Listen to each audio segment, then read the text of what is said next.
Welcome to Watch Mojo. And today, we're looking at instances where South Park made fun of Donald Trump. We're counting all versions of the president. Then I guess both our countries better be prepared. Number 10. Canadian Trump.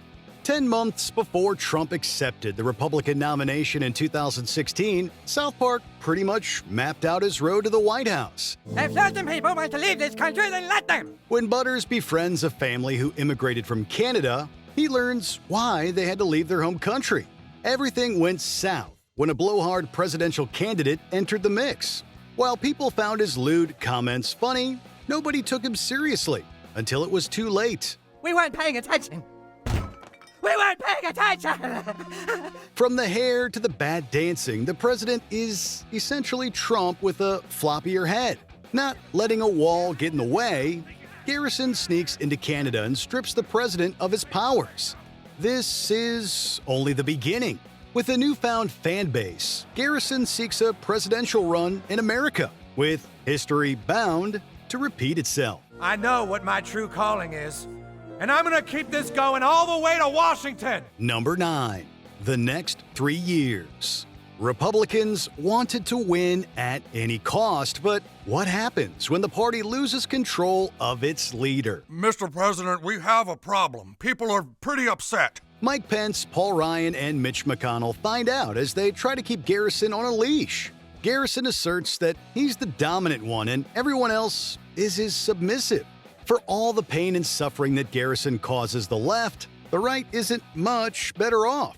Maybe it's time we put our foot down.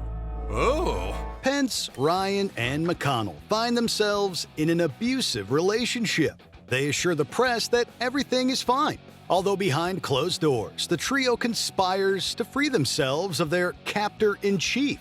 Alas, it'll take more than low approval ratings to get rid of Garrison, who will have his underlings on their knees for another 3 years. Congratulations, Mr. President. Looks like many more years of the same are to come. Number 8. Garrison as Pennywise. Many have compared Trump to a clown.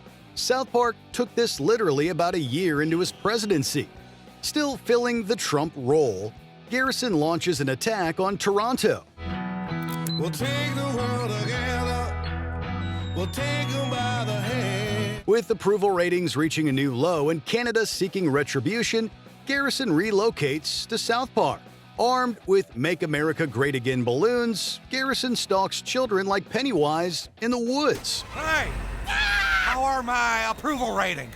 It's the president! Wait, come back! What's wrong? Although it seems most people have turned on the president, the whites help Garrison evade Fox News traps. Garrison wasn't prepared for the Ike's trap, however. Despite this capture, the episode ends on a note of uncertainty with the whites still standing by the president and their Second Amendment rights. Garrison escapes, ready to wreak more havoc upon South Park, America, and the world. He broke free. The president is on the loose again. He'll be even more desperate now. It's going to get worse. We can't destroy him, can we? Number 7. I don't have a plan.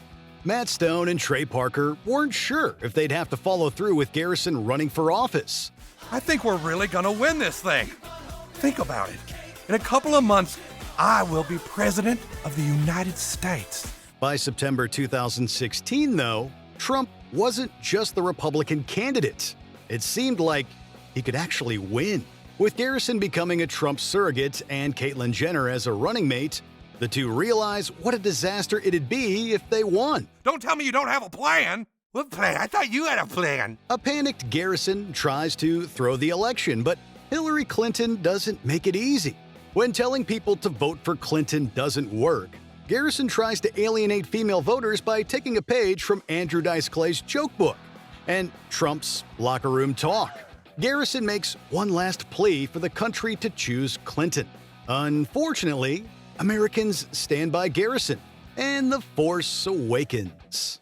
The choice is yours, America. Please make the right one. Number 6. Rallying. With Trump losing the 2020 election, Garrison was free to resume life in South Park. Garrison even settles down with a boyfriend named Rick. Hey, Rick! Oh, hey, Herb. So, you know what this week is, right? Is it Easter? Although it seems politics are in the past, Garrison can't resist a rallying cry. Not long after Trump announced his re-election bid for 2024, Garrison and Rick took a trip to Myrtle Beach. While Garrison assures Rick that this is a carefree getaway, a little rallying won't hurt, right? Since you're here, you want to rally a little bit? No, I can't rally. I've got a serious boyfriend. I'm just looking around. It starts with some cringy dancing, but soon enough, Garrison starts talking about Mexicans and Joe Biden. On more than one occasion, Rick catches Garrison in the act. Nevertheless, Rick is willing to work on their relationship. Garrison wants that too, but the temptation might be too great. Well, I guess we'll just have to see what happens. Number 5, Mar-a-Lago. While Garrison ultimately walks away from MAGA, Trump was still re-elected in 2024. Relax, take your load off. Boss, the plan is here from Immigration and Customs Enforcement. I know, stupid, let's go. This is reflected in South Park's 27th season, with Trump himself now running the country into the ground. South Park goes beyond mocking Trump's leadership skills or lack thereof. This episode takes aim at his home. No, not the White House. We mean Mar-a-Lago. Hey, buddy, welcome to Mar-a-Lago. On the surface, Trump's Florida residence seems like Fantasy Island. Trump even has his own tattoo in the form of J.D. Vance, who's the perfect size for kicking. Behind the emerald curtain, though, Mr. Mackey finds that Trump's paradise is more like a gross retirement home. Even Satan finds it hellish. And he's literally from hell. Kristi Noem's face doesn't exactly brighten up the joint either. Think I can't handle myself because I'm a lady with good looks that drives me wild? Number 4. Garrison goes full Trump. Although the South Park creators assumed Clinton would prevail, Trump's upset meant that Garrison would be in the White House for 4 years. Looks like America has voted for a change of pace. The world is in a bit of a shock. We're sure this is for real, right? Getting a presidential hairdo with a Darth Vader twist, Garrison embraces the power that the American people have bestowed.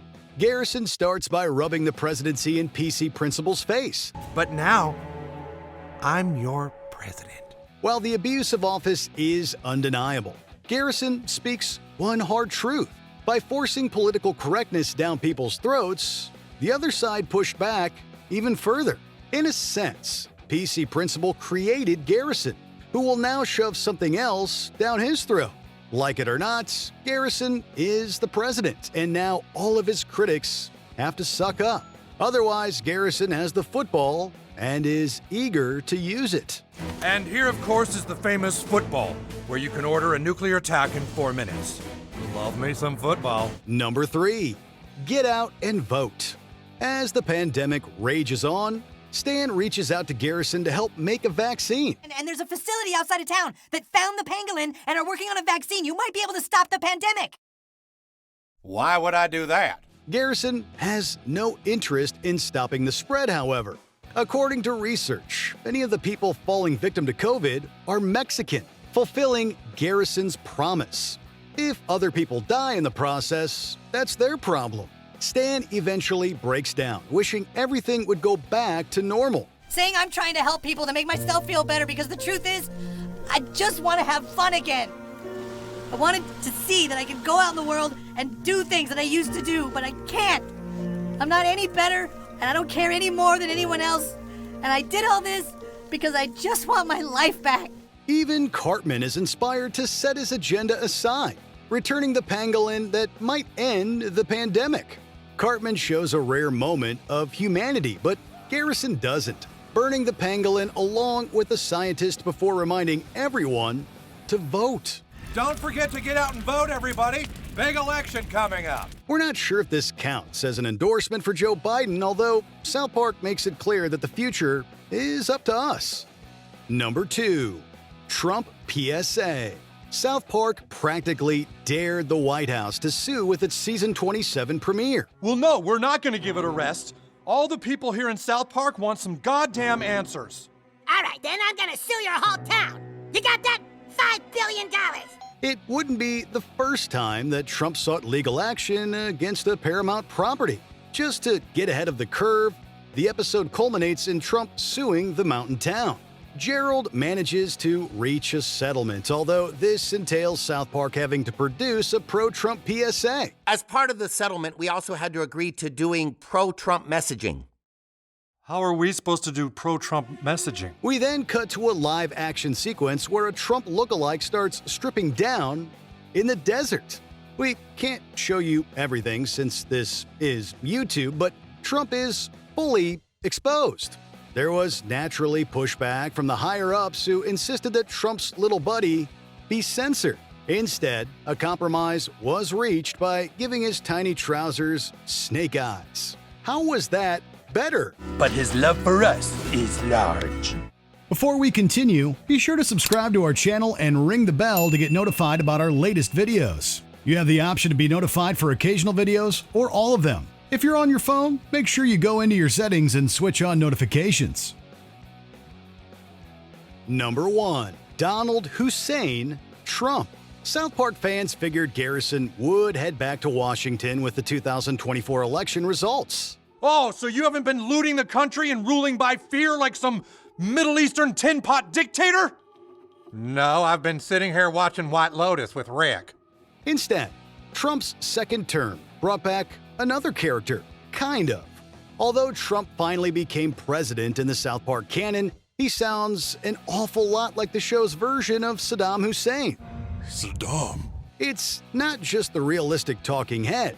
This Trump rules like a dictator and has entered a relationship with Satan, who notices some parallels with his former beau.